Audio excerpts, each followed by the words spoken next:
থাকো, আমি সুস্থ থাকতে চাই, অপরে কি থাকো অসুস্থ থাকো, এরকম না। আমি তার সুস্থতার জন্য দোয়া করব, আল্লাহ তাআলা আমাকে আগে কি করবেন সুস্থ রাখবেন। আমি তার উন্নতির জন্য দোয়া করব, আল্লাহ তাআলা আমাকে আগে ভাগে উন্নতি দান করবেন।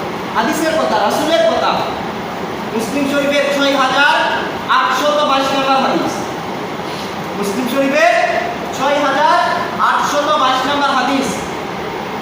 সফওয়ান ইবনে আব্দুল্লাহ ইবনে সফওয়ান রাদিয়াল্লাহু আনহু থেকে বর্ণিত। তিনি বলেন যে উম্মে দারদা রাদিয়াল্লাহু আনহা আল্লাহ রাসূল সাল্লাল্লাহু আলাইহি ওয়াসাল্লামকে বলতে শুনেছেন, দাওয়াতুল মারইল মুসলিমি লি আখিহি বিযহরিল গায়বি। দাওয়াতুল মারইল মুসলিমি, মুসলমান ব্যক্তির দোয়া, লি আখিহি অপর ভাইয়ের জন্য, অপর মুসলমান ভাইয়ের জন্য, বিযহরিল গায়বি তার অনুপস্থিতিতে, মুস্তাজাবাতুন আল্লাহ তাআলা কবুল করেন। আল্লাহ তাআলা কি করেন কবুল করেন।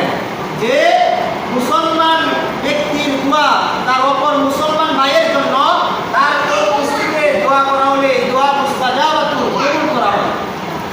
ইনদা রাসিহি মালাকুল মুআক্কালুন, ওই ব্যক্তির মাথার কাছে একজন দায়িত্বশীল ফেরেশতাকে নিয়োজিত করা হয়।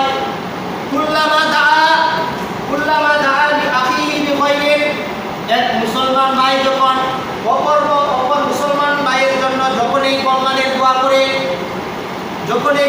দোয়া করে, ওয়ালাল মালাকুল মুআক্কালু বিহি আমিন, ওই নিয়োজিত ফেরেশতা বলে আমিন। ওয়ালাকা বিমিসলিন, ওই নিয়োজিত ফেরেশতা বলে আমিন, মানে আল্লাহ তাআলা হে আল্লাহ আপনি দোয়াটা কবুল করুন। এরপরে ফেরেশতা বলেন ওয়ালাকা বিমিসলিন, তারও জন্য অভিজ্ঞ। আমি আমার মুসলমান ভাইয়ের জন্য অনুপস্থিতিতে যে কল্যাণের দোয়াটা করলাম, ফেরেশতা আমার আপনার জন্য দোয়া করতেছে, কি বলতেছে ওয়ালাকা বিমিসলিন, তোমার জন্য অভিজ্ঞ। তাই আমি অপরের জন্য যে কল্যাণের দোয়া করব, আল্লাহ তাআলা আমাকে তাই দিবেন। এই হাদিস দ্বারা আমরা কি শিখতে পারলাম? যদি আমি অপর মুসলমান ভাইয়ের জন্য তার অনুপস্থিতিতে কল্যাণের দোয়া করি, আল্লাহ তাআলা আমাকে তদ্রূপ আমাকেও দান করবেন, আমাকে বঞ্চিত করবেন না। আমি অপরকে ভালো দোয়া করলাম, অপরের জন্য ভালো দোয়া করলাম, এর জন্য আমারও কি আছে লাভ আছে।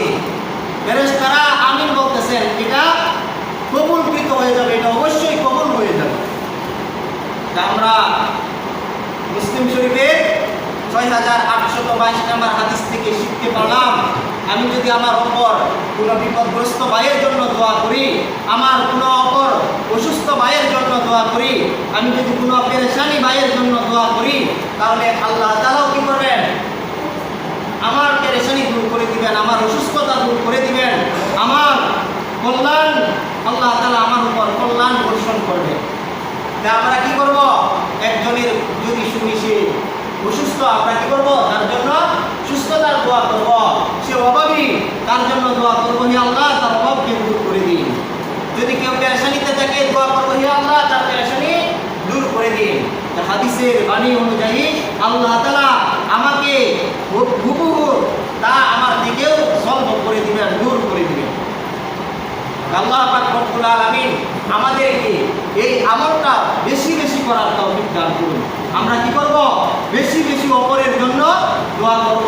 বুখারী শরীফের 13 নম্বর হাদিসের মধ্যে আসছে, বুখারী শরীফের 13 নম্বর হাদিসের মধ্যে আসছে, আন আনাস রাদিয়াল্লাহু আনহু আন্নাহু قال قال رسول الله صلى الله عليه وسلم لا يؤمن أحدكم حتى يحب لأخيه ما يحب لنفسه رواه البخاري رحمه الله القاري।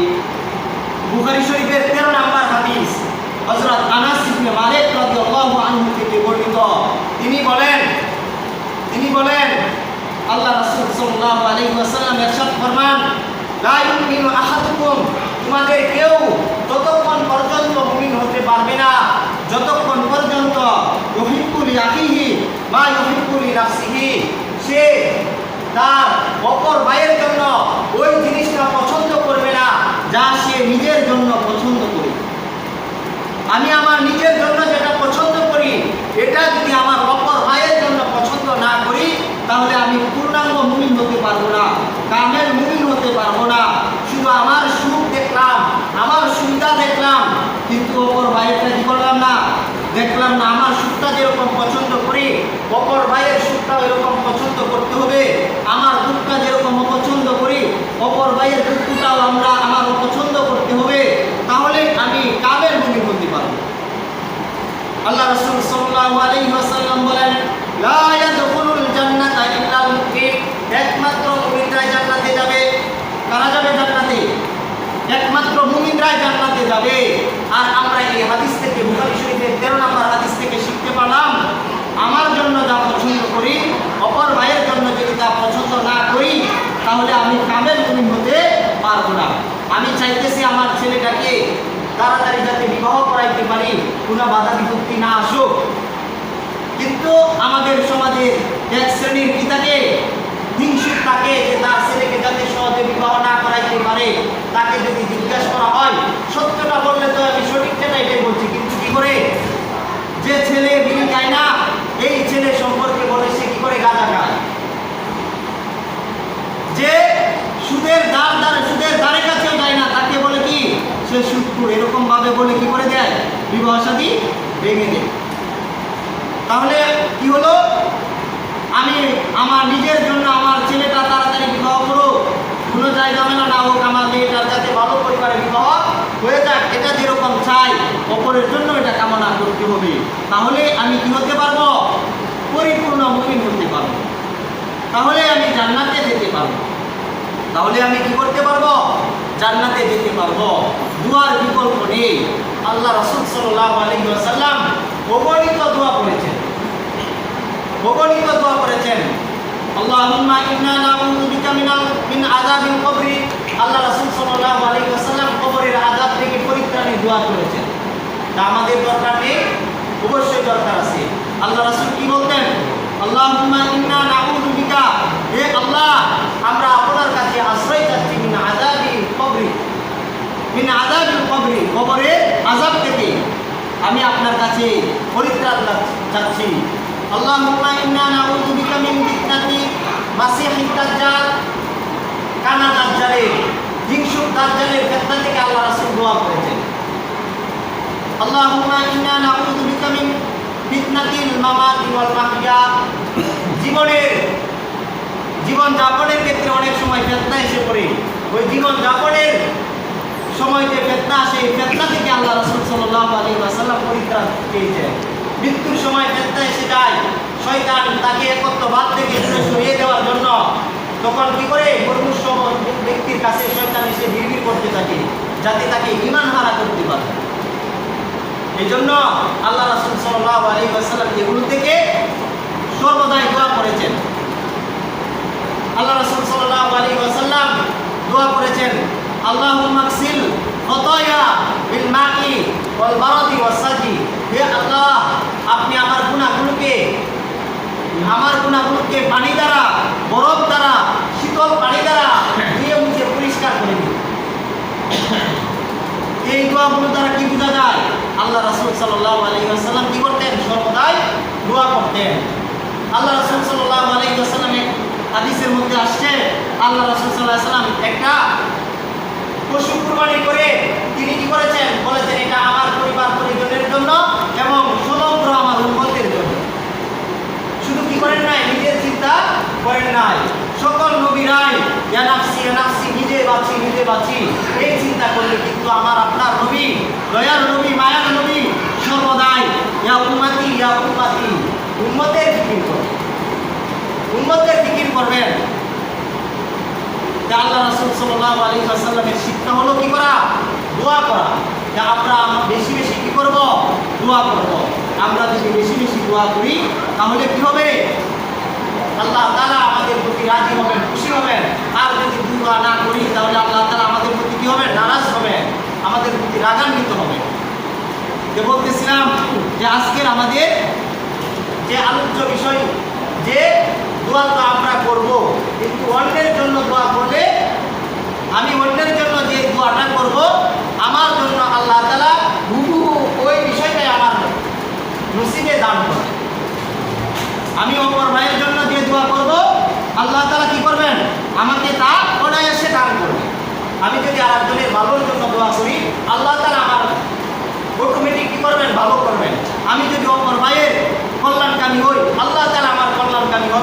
আমি যদি অপর ভাইয়ের জন্য সুস্থতার দোয়া করি, তিনি আমার সুস্থতার দোয়া আল্লাহ তাআলা অটোমেটিক কবুল করে নেবেন। আল্লাহ তাআলা যদি আমি অপর ভাইয়ের উন্নতির জন্য দোয়া করি, আল্লাহ তাআলা আমাকে তার নিজ গুণে আমাকে উন্নতি দান করবেন। হাদিসের শিক্ষা এটাই যে মুসলিম শরীফের 6822 নম্বর হাদিসের মধ্যে আসছে, আল্লাহ রাসূল সাল্লাল্লাহু আলাইহি ওয়াসাল্লাম বলেন, দাওয়াতুল মার'i মুসলিমি লিআখিহি বিযাহরিল গায়বি মুস্তাজাবাতুন। যে মুমিন মুসলমান ভাইয়ের দোয়া আরেক মুমিন মুসলমান ভাইয়ের অনুপস্থিতিতে দোয়া আল্লাহ তাআলা কবুল করেন। ইনদা রাসি মালাকুন মুআক্কালুন, তার মাথার কাছে একজন ফেরেশতা নিয়োজিত থাকে। কুল্লামা দাআলি আখিহি বিখাইরিন, যখনই ওই বান্দা তার অপর ভাইয়ের জন্য কল্যাণের দোয়া করে, ওই নিয়োজিত ফেরেশতা বলে ওয়াকালাল মালাকুল মুআক্কালু বিহি আমিন, ওই কাজে নিয়োজিত ফেরেশতা বলে আমিন। আর ফেরেশতা আমিন বলা দোয়া অবশ্যই আল্লাহ তাআলা কবুল করেন, কারণ তারা আমাদের মতো কি করে না, এত গুনাহ করে না, এত পাপ করে না, তারা আল্লাহ তাআলার নিবেদিত বান্দা। ওয়ালাকা বিমিসলিন, ফেরেশতারা বলে তোমার জন্য অবিকল, তুমি তোমার অপর ভাইয়ের জন্য যে দোয়াটা করলে তোমার জন্য হুকুম তাই। এজন্য আমরা বেশি বেশি, আমি অসুস্থ, আমার আরেক ভাইও অসুস্থ, আমি প্রাণ দিয়ে অপর ভাইয়ের অসুস্থতার জন্য দোয়া করব, আল্লাহ তাআলা আমাকে সুস্থতা দান করবেন। আমার অপর ভাই বিপদগ্রস্ত, আমার অপর ভাই পেরেশানিতে আছে, আমার অপর ভাই জটিল একটা সমস্যায় আছে, আমি যদি তার জন্য ওই সমস্যা সমাধানের দোয়া করি, আল্লাহ তাআলা আমার জীবনের সমস্যাগুলো কি করে দিবেন, সমাধান করে দিবেন। এটাই মুমিনের প্রকৃত আলামত। বুখারী শরীফের 13 নম্বর হাদিসের মধ্যে আসছে, লা ইউমিনু আহাদুকুম, তোমাদের কেউ ততক্ষণ পর্যন্ত মুমিন হতে পারবে না যে হাত্তা ইউহিব্বা লি আখিহি মা ইউহিব্বু লি নাফসিহি, তার অপর ভাইয়ের জন্য যা সে পছন্দ করে, নিজের জন্য যা সে পছন্দ করে তা অপর ভাইয়ের জন্য পছন্দ না করবে, সে কি হতে পারবে না, কামেল মুমিন হতে পারবে না। আর কামেল মুমিনরাই দুনিয়াতেও সফল, আখিরাতেও সফল। সৎ পথে থাকলে আপনার কষ্ট হবে, আপনি যদি প্রকৃত মুমিন হন তাহলে অবশ্যই কষ্ট হবে। মানুষ সত্যকে ভালোবাসে কিন্তু সত্যবাদীকে ভালোবাসে না। সত্যকে মানুষ ভালোবাসে কিন্তু যে সত্য কথা বলে দেয় তাকে কিন্তু কি করে না, ভালোবাসে না। কেন? সে যে অপরাধী এবং সে সত্যবাদী এটা বললে কি হয়ে যায়, সে সুস্থ হয়ে যায়। এরকম মানুষ জান্নাতকে ভালোবাসে কিন্তু জান্নাতীদেরকে ভালোবাসে না। মানুষ জান্নাতকে কি করে ভালোবাসে, সবারই মনের তামান্না থাকে আমি জান্নাতি হব, কিন্তু জান্নাতি লোকদেরকে কি করে না, ভালোবাসে না, তুচ্ছ তাচ্ছিল্য করে। তাহলে আমি কামেল মুমিন হতে পারবো না, কামেল মুমিন হতে পারবো না। পূর্ণাঙ্গ মুমিন হতে হলে আমি ব্যক্তি আমার পরিবারের জন্য যা পছন্দ করি, আমার নিজের জন্য যা পছন্দ করি, আমার সন্তানাদিদের জন্য যা পছন্দ করি, আমার পরিবার পরিজনের জন্য যা পছন্দ করি, সামাজিকভাবে আমি নিজের জন্য যা পছন্দ করি, এটা যদি আমি অপর ব্যক্তির জন্য যতক্ষণ না পছন্দ করব ততক্ষণ পর্যন্ত আমি কামেল মুমিন হতে পারবো। আজকের আলোচনা থেকে আমরা কি পাইলাম, যে আমি যদি অপর ভাইয়ের জন্য কল্যাণের দোয়া করি, আল্লাহ তাআলা আমার কল্যাণ সাধন করবে। আমি যদি কি করি, সর্বদাই আমার অপর মুসলমান ভাইয়ের জন্য নিবেদিত প্রাণ থাকি, আল্লাহ তাআলা আমার জন্য নিবেদিত প্রাণ করে দেবে। আমি যদি সর্বদাই অপর ভাইয়ের কল্যাণকামী হই, আল্লাহ তাআলা আমার কল্যাণকামী হয়ে যাবে। তা আমরা কি চাই না যে দুনিয়ার জীবনে আল্লাহ এবং আল্লাহ রাসূল আমার কি হয়ে যায়, কল্যাণকামী হয়ে যায়। পরিশেষে পরকালীন জীবনে আমাদের মুক্তি লাগবে, নয়তো আমরা দুনিয়াতেও কষ্ট করলাম, পরকালীন জীবনে যদি কষ্ট করি, আযাব ভোগ করি, তাহলে তো বসিরাত দুনিয়া ওয়াল আখিরা, আমাদের দুনিয়াও গেল আখিরাতেও গেল। দুনিয়ার জীবন কষ্ট হলেও যেন পরকালীন জীবনে আল্লাহ প্রদত্ত অনাবিল সুখ শান্তি যাতে আমরা ভোগ করতে পারি, এজন্য আমরা একে অপরের খায়ের কাহি হব, কল্যাণকারী হব। আল্লাহ তাআলা আমাদের সকলকে আমল করার তৌফিক দান করুন। ওয়া আখিরি দাওয়ানা